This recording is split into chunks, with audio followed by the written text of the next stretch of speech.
अस्सलाम वालेकुम व्यूवर्स, क्या हाल है, कैसे हैं? होपफुली आप सब भी ठीक ठाक होंगे और मौसम को एंजॉय कर रहे होंगे। आज मैं एक पेशेंट की ख़ास तौर पर एक पेशेंट जो मेरे पास कल ही आया है और उससे जब मैं बातचीत कर रही थी, उसने मुझसे पूछा कि खुराक में परहेज़ क्या है।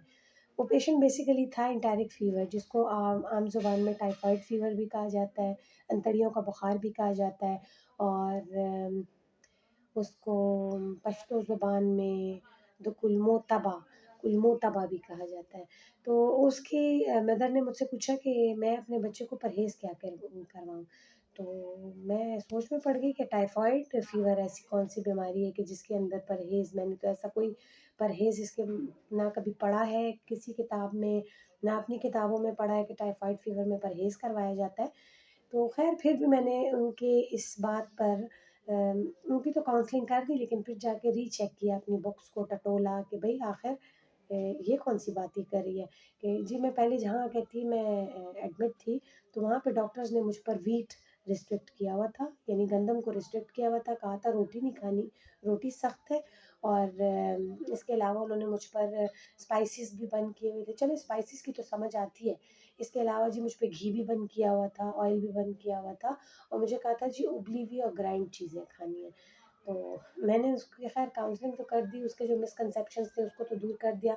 लेकिन मैंने सोचा कि ये तो बड़ा एक इम्पोर्टेंट टॉपिक है और टाइफाइड, हर दूसरा बच्चा टाइफाइड के साथ रिपोर्ट हो रहा है, तो क्यों ना हर दूसरा बच्चा भी और बड़ा भी, अगर फ़ीवर प्रोलॉन्ग हो जाता तो फिर तो पहली हमारी जो डायग्नोसिस जाती हैं वो जाती हैं मलेरिया की तरफ, डेंगू की तरफ और टाइफाइड की तरफ। तो क्यों ना मैं आज टाइफाइड फ़ीवर पे बात करूँ कि टाइफाइड फ़ीवर में जो डाइटरी इंटरवेंशन है या डाइटरी चेंजेज़ है या डाइट मॉडिफ़िकेशन है वो क्या है?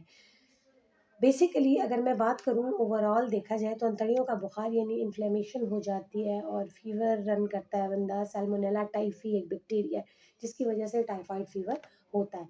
तो इसमें किसी भी किस्म की डाइटरी चेंजेस, मॉडिफ़िकेशन या इंटरवेंशन नहीं होती। जो नॉर्मल खुराकें हैं, जिसमें आप गंदम भी खा सकते हैं, जिसमें आपको किसी भी किस्म का कोई परहेज़ करना नहीं होता। आप बिल्कुल नॉर्मल तरीके से जो नॉर्मली रूटीन में खुराक ले रहे होते हैं, वो खाएँ। हाँ, जो चीज़ें थोड़ी बहुत आपने जो सोचना है उस पे और वो थोड़ी-सी जो आपने रोकनी है कुछ टाइम के लिए, वो ये है कि आप सिंपल शुगर को रोक लें, क्योंकि ये बड़ा एक स्ट्रॉन्ग मीडियम है बैक्टीरिया को मज़ीद फूलने के लिए, ठीक है? आप ये जो बहुत ज़्यादा मिर्चें ना खाएँ, क्योंकि इन्फ्लेम्ड एपिथेलियल को मज़ीद इन्फ्लेम्ड करता है, ठीक है? इन्फ्लेमेशन कॉज़ करता है। तो बस ये 2-3 चीज़ें जो आपने नहीं खानी, वरना नॉर्मली आप गोश्त भी खाएँ, अंडे भी खाएँ, दही भी खाएँ, रोटी सालन भी खाएँ और हर चीज़ खाएँ। ये एक छोटी-सी वीडियो थी जो मैंने टाइफाइड फ़ीवर पे की, जिसको एंटेरिक फ़ीवर भी कहा जाता है, जिसको और सेम इसी तरह अगर हम लोग इस तरह के और फ़ीवर्स पे बात करें, जैसे कि मलेरिया हो गया, जैसे कि आप यूटीआई के साथ जो फ़ीवर रन करें, तो उसमें भी किसी किस्म का कोई परहेज़ नहीं होता। इसलिए ये चीज़ एक मिसकंसेप्शन है कि आप टाइफाइड में गंदम बंद करते हैं। कोई किसी किस्म का कोई साइंटिफ़िक रीज़न नहीं है कि आप जो है खुराक में गंदम की रिस्ट्रिक्शन करें या खुराक में घी, ऑयल्स की रिस्ट्रिक्शन करें।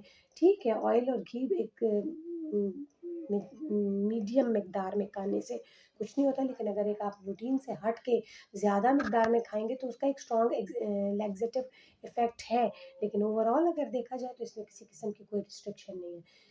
आज की ये वीडियो इसलिए छोटी-सी मैंने टाइफाइड फ़ीवर पे की है कि आप लोगों को भी एक जो मिसकंसेप्शंस हैं वो आपके दूर हो जाए कि जी गंदम बंद हो जाती है, रोटी बंद हो जाती है, ये क्योंकि मैंने पुरानी अपने जो हमारे जो ग्रैंड पेरेंट्स हैं, मैंने उनके मुँह से भी ये बात सुनी थी कि गंदम जो है हम लोग टाइफाइड फ़ीवर में बंद कर देते हैं, क्योंकि ये अंतड़ियों का बुखार है, अंतड़ियाँ इसको हज़म नहीं कर सकती। ऐसी कोई बात नहीं है।